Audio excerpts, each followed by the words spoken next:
Hi guys, this is Dee from Living With Me and welcome to my channel.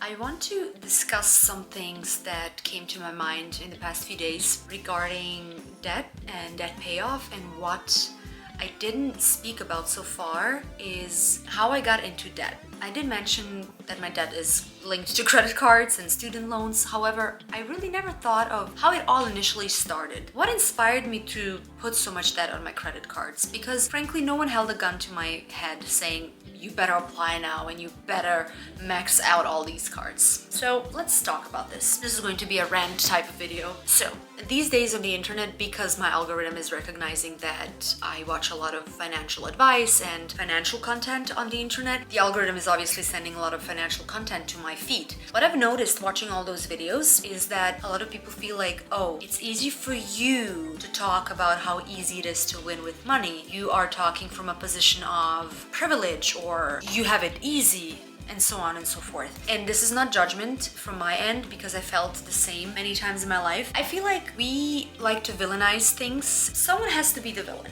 It's very attractive, it's very popular almost to have a villain in any story.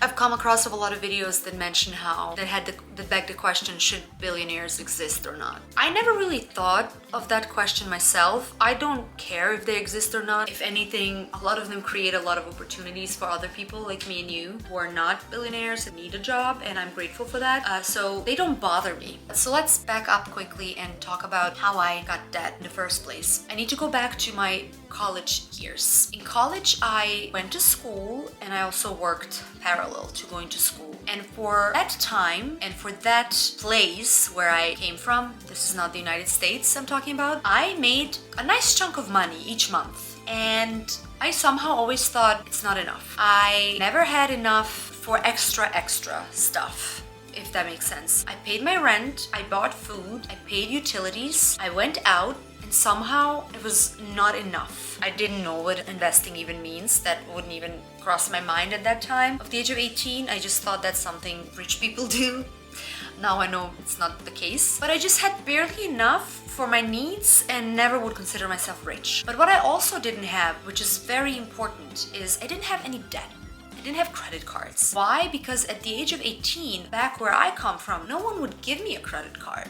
Now I see, coming from this perspective, I think that's amazing. But to be really honest, I didn't even think much about it because it wasn't a thing yet, right? So I only bought what I could afford. I was just happy that I work and that I don't have to ask for money from my parents. Now, press forward to me being 22 and I'm moving to United States of America alone. I kid you not, 2 weeks into me living here, I got offers for credit cards. How these people find me, how they knew where to send me the offer, I have no idea, but I had offers for credit cards. And guess what? I accepted. I took one, I took two, three, and so on. And I had no knowledge on how credit cards work. It's easy to think, oh yes, whatever you use, you make sure to pay off before the next statement cycle starts. But I didn't know that. And even if I did, I kind of didn't care because I didn't have the feeling of how real and big the consequences are. So I remember my first credit card debt was in the amount of $400 because $400 was my limit on the card that they sent me and I accepted. And then the second credit card and the third, and I don't even remember the amounts, but I maxed them all out. And granted, at that time, none of my cards the limit was not above $3,000 at any given time, but later on it became. So where am I heading with this video? I hear a lot of people complaining about how they have so much debt, student loans, cards, and they're just going to ignore it. They're not going to pay it off. What can they do to me? Blah, blah, blah. But more and more banks are suing people. And this is something that's real and it's serious. And I'm thinking, since we put ourselves in that position to we thought we had to use these cards, why not be an adult human being and pay them off? It's not easy, it's not going to be easy, but it's a fact. That's what we should do, right? But what I want to focus in this video and mention is that the psychology of always thinking that you don't have enough, but never really sitting down and looking at your finances is serious. And I think that's one thing that I've learned in my budgeting journey, that we may have more than we think, but we'd rather be right than change. We'd rather be right than change. I don't know where I've heard this. I think I read it in a book about nutrition. I think in the book, The China Study by T. Colin Campbell, or was it Whole?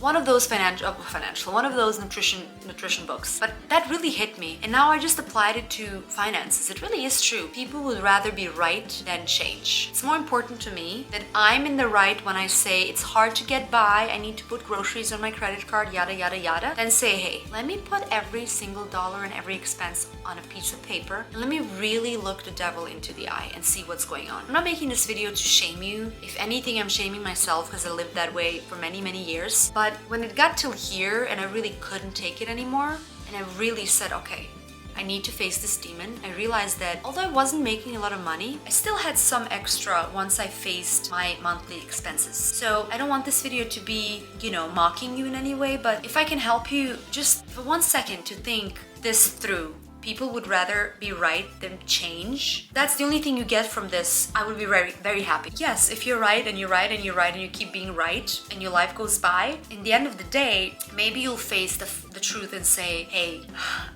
maybe change would hurt more, but boy, I was wrong. Because that's more important. Changing is more important than being right. And it's only been a few months that I've been budgeting, and I feel like I have a bonus every 2 weeks when I get my paycheck now, because A, my debt went down, so I have more money, and B, I get my next paycheck and I still have money from the prior paycheck. And obviously I'm putting it all towards debt, but it's a different feeling. It changed my mindset. And trust me, I'm not making 6 figures, so it just takes a little bit of fine-tuning. But what made me think of this is, if I don't change, I literally could end up waiting for that social security when I'm 65 plus. And then what popped into my head is all those stories from the internet that I hear, people complaining about many, many things that are being taken away from them. And again, I've never been on any of those government supplements or helps. I honestly didn't even know they exist. When I came to America, I came to America to work and make the best out of it, and I never saw America as a country that has a social net that catches you when you fall.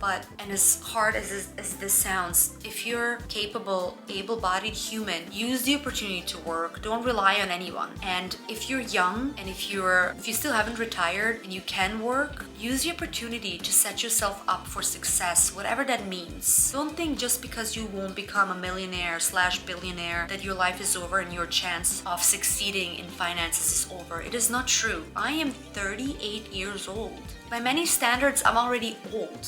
Then I did some calculations the other day. Actually, I want to share this with you. I did some math, and once I get rid of my debt, which I hope won't take too long, this is what my research showed. If I invest $1,500 each month from the age of 38 into, now don't quote me on this, I'm really new to investing, I haven't even started properly. I will obviously research that, but if you invest in some kind of mutual fund or Roth IRA and plus your 401k with a match and so on, I could retire having $1 million in my retirement. Now, obviously, depending on the interest, sometimes it may be 4%, sometimes 7, sometimes 10, sometimes 12. We don't know that over time, but it's give or take. But that was so always out of my reach and unachievable until now, where I think, wait, I need to dig myself out of this mess that I put myself into, frankly. Then if I put that money that I'm currently putting into paying off banks, if I invested it, I could be solid.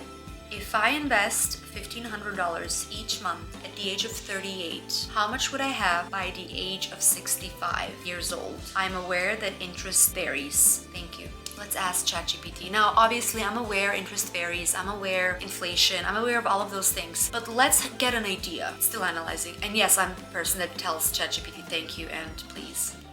So it says, if you invest $1,500 each month, starting at the age of 38 and continue until the age of 65, that's 27 years, blah, blah, blah. Okay. And the average annual rate is 5%, which is very conservative. The estimated amount that I would retire with at the age of 65, so from 38 to 65, would be $1,024,000. 1 million to my name? What are we talking about?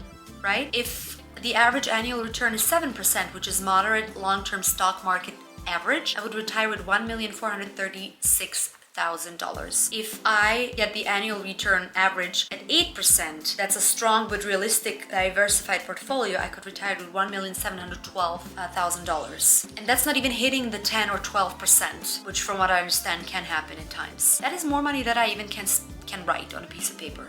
And now, obviously, I believe some of those you pay tax on after you take the money at retirement, whatever. But if I had $500,000 at retirement, with the way how I live at the moment, frugally but still allowing myself everything I want, or at least my appetites have shrunk, I would be on a horse. I would be happy, let alone a million. So what I'm trying to say is, like, before you start blaming the billionaires, the government, before you start relying on any of those people, realize the change that you could make in yourself, with yourself, inside your four walls is bigger and better and could have more impact on your life than anything you can get from a government. And if you think you're hardly hitting ends meet, think again and try to put everything on a piece of paper, because sometimes we burn money not even knowing we're burning money. I'm talking your chai lattes that are $8 to $10. I'm talking your gadgets that you don't need but you still buy. I'm talking dining out and all of those things. Now, I'm not saying you'll never dine out, but there's a time and place for everything.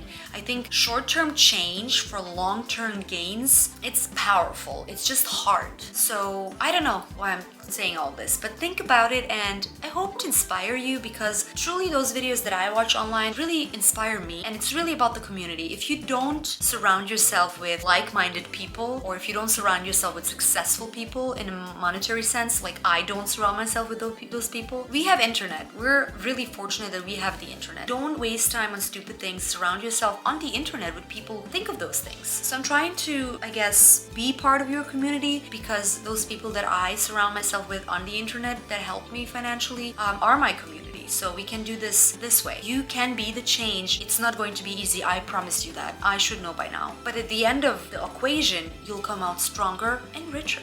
And we're not talking we have to be millionaires, billionaires, but look at the math. If you invested what you're giving now away towards banks because you needed those sneakers or that new laptop or that new iPhone or that new this, you would have more when you retire. And who do you blame when you retire broke? You'll go back and blame the government again? I'm sick of it. I'm sick of blaming anyone, because in the end of the day, it's my fault. Again, if you're disabled or can't work or have any of those issues, I'm not talking to you because I understand your struggles. I'm talking about able-bodied people who'd rather complain while holding the matcha latte of $10, but complain how it's hard, or X, Y, and Z, but not change. Those are the people I'm talking about. I'm talking about me. People like me who can, but find excuses not to. Stop. Just go and do the change. Thank you for watching. Hope to see you in my next video. And until then, think of me before you purchase another unnecessary item like a chai latte for $10. And say no, stop. I'll see you next time on my channel, and I hope you have a great night. Bye.